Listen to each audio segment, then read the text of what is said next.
예, 안녕하세요. 저는 문학평론을 하고 있는 고영직입니다.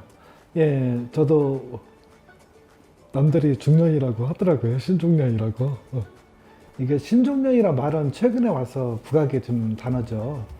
그동안은 정책 대상의 사업의 대상으로 이제 부각되지 않았던 중년들을 좀 다르게 이제 그 인생 설계를 하자는 차원에서 신중년이라는 말이 이제 많이 쓰이기 시작한 것 같습니다.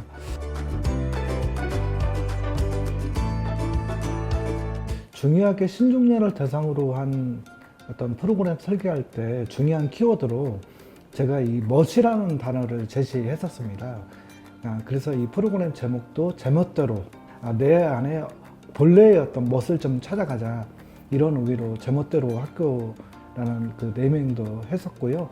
그래서 이 그 두 축으로 진행이 됐죠. 하나는 의상 프로그램이 있고 또 하나는 이제 주거 프로그램이 있는데, 주거 프로그램 같은 경우는 송도의 경우에 좀 특별한 게 있어요.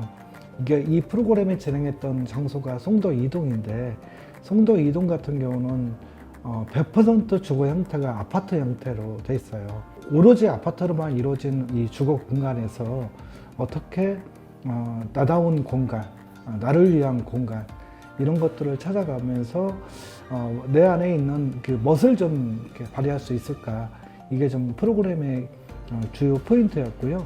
내가 만약에 우리 집을 다시 좀 고쳐본다면, 아니면 버릴 거 버리고 정리하고 깨끗하게 청소를 한번 해본다면 하는 전제하에서 과거의 선생님들의 삶을 이루었던 여러 가지 물건이나 그런 것들을 만나셨었죠, 그죠? 그러면서 그 물건들을 내가 특히나 애착을 가질 때는 어떤 이유였었는지, 왜 버리지 못했는지 등도 같이 살펴보면서 계속 끊임없이 자기 자신에 대한 이야기를 스스로 자꾸 물었던 것 같습니다. 그 물건은 되게 중요하죠. 그러니까 문화인류학자들은 이제 흔히 그런 얘기를 합니다.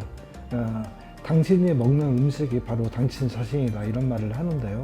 어쩌면 신중년이나 이 노년 세대에게 이 물건이 당신이 살아온 어떤 삶을 드러내는 상징적인 것이라고 할 수 있어요. 왜냐하면 거기에는 어떤 시간의 어떤 기억들이 쌓여 있고, 그런 점에서 이제 중요한 것 같고요.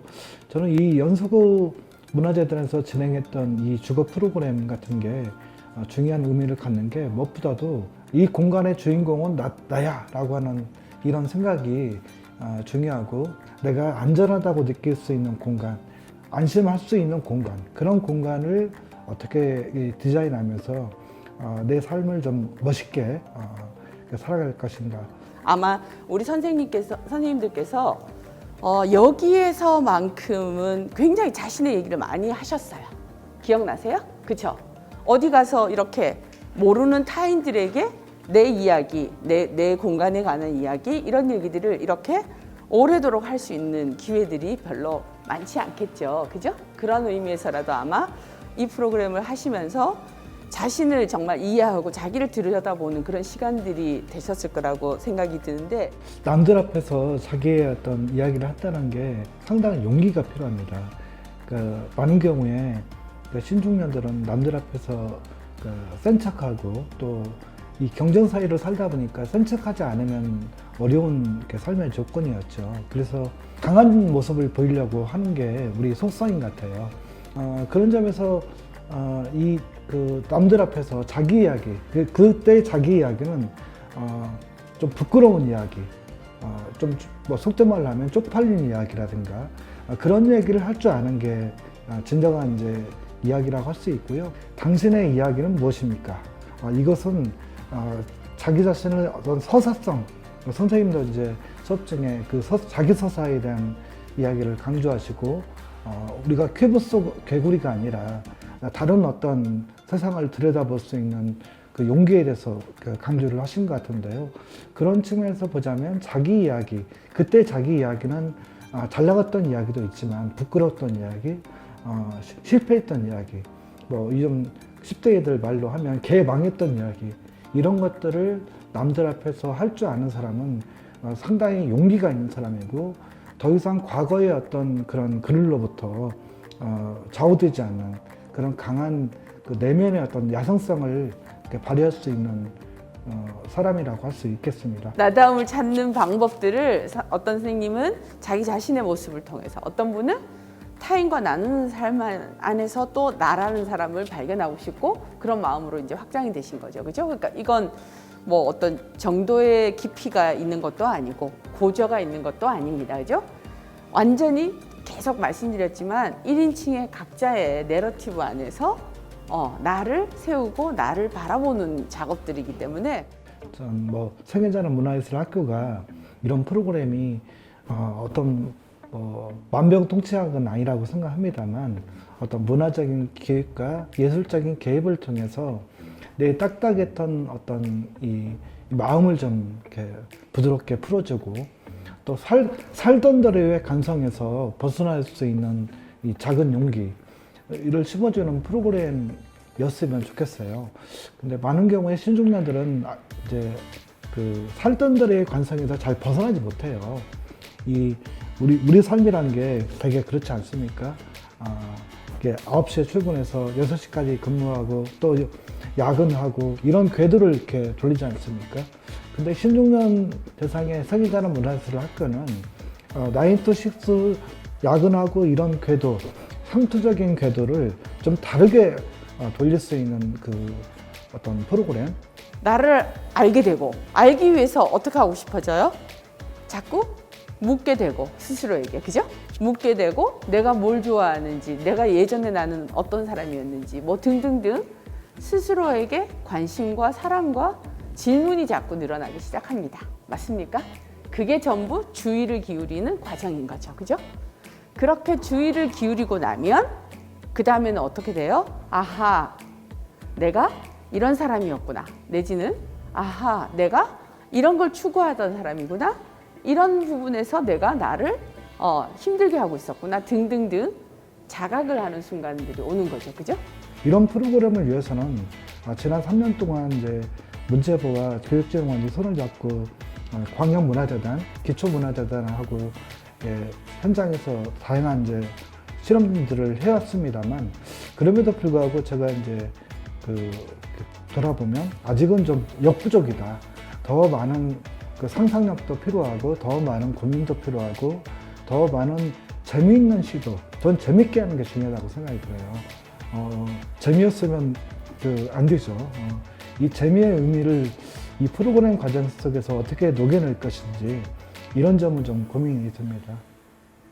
만약에 이제 여러분들이 남의 집 프로젝트, 제가 설명했죠. 그죠? 우리 집 거실을 이용해서 또는 내가 좋아하는 공원의 어떤 공간을 통해서 또는 뭐 어떤 식으로든 내가 주축이 돼서 내 이웃 또는 내 친구 몇 명 데리고라도 남의 집 프로젝트를 한다면 저는 신중년들에게 좀 필요한 그 삶의 태도는 좀 온건한 이기주의자가 되는 필요가 있어요.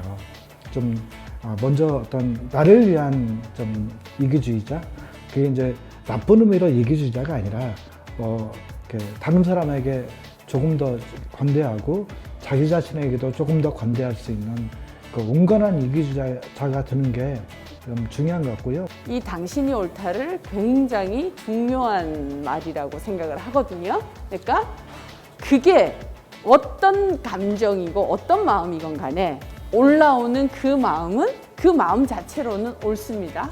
네, 그 마음이 잘못된 건 아니에요.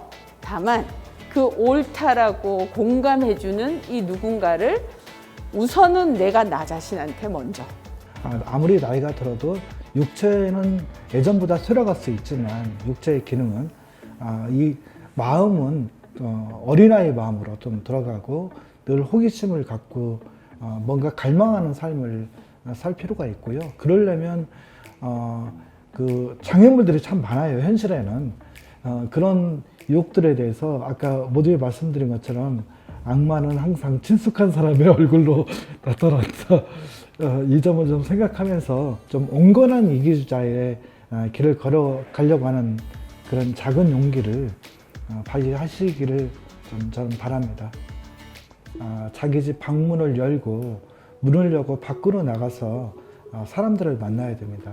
특히 여성 참여자들 같은 경우는 되게 다른 사람들과 상호작용을 잘 하시는데 이 신중년 프로그램에서 가장 아쉬운 부분이 남성 참여자들의 어떤 참여가 저조하고 그렇다는 점이거든요. 좀 너무 쫄지 마시고 마음을 좀 열고 가벼운 마음으로 저는 이 가벼운 교류가 되게 중요하다고 생각이 들어요.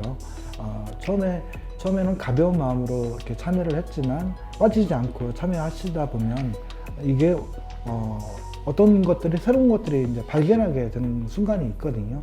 그 순간을 즐기시면서 작은 용기를 발휘하셨으면 좋겠습니다. 네, 고맙습니다.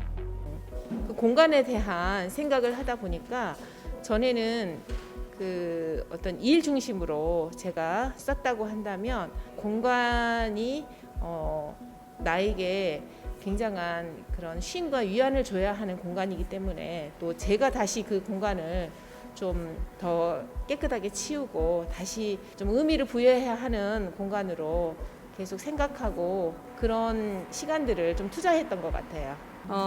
처음 그 프로그램 연구 개발부터 시작을 하면서 그 수요자들이 원하는 프로그램이어야겠다라는 생각으로 동년배 또래의 많은 사람들에게 그 질적으로 이제 인터뷰를 한다거나 연구를 해서 그들이 진짜 원하는 게 뭐고 놓치고 있는 부분은 뭐며 또 어떤 방향성을 가져야 될지에 대해서 그러니까 우리가 왜 이 프로그램을 해야 될까에 굉장히 오랜 시간을 보낸 셈이에요. 그들은 다만 익숙하지가 않았던 거더라고요. 모른다기보다 이런 형태의 삶을 살아보지 않았고 자기 개방을 어디 가서 하는 게 오히려 나대는 일이고 뭔가 좀 부정적인 그런 걸로 이제 각인이 돼 있었던 그런 면이 강했는데 막상 장을 열어주면 자신의 얘기를 굉장히 하고 싶어 하더라고요. 대부분의 이제 교육이나 강의들이 그냥 일방적으로 이렇게 행해지는 경우가 많아서 그래서 어떻게든 그들이 여기가 안전지대라고 생각을 하고 개방성을 가지고 자기의 얘기를 풀어낼 수 있었으면 좋겠다에 포커싱을 하고 그래서 그렇게 하기 위해서는 그러면 어떤 식으로 배치가 돼야 되는지 또 어떤 프로그램을 통해서 해야 할지 또 어떤 강사가 그 특강의 그 역할들을 해주실지에 대해서 깊이 고민을 했던 것 같습니다. 네.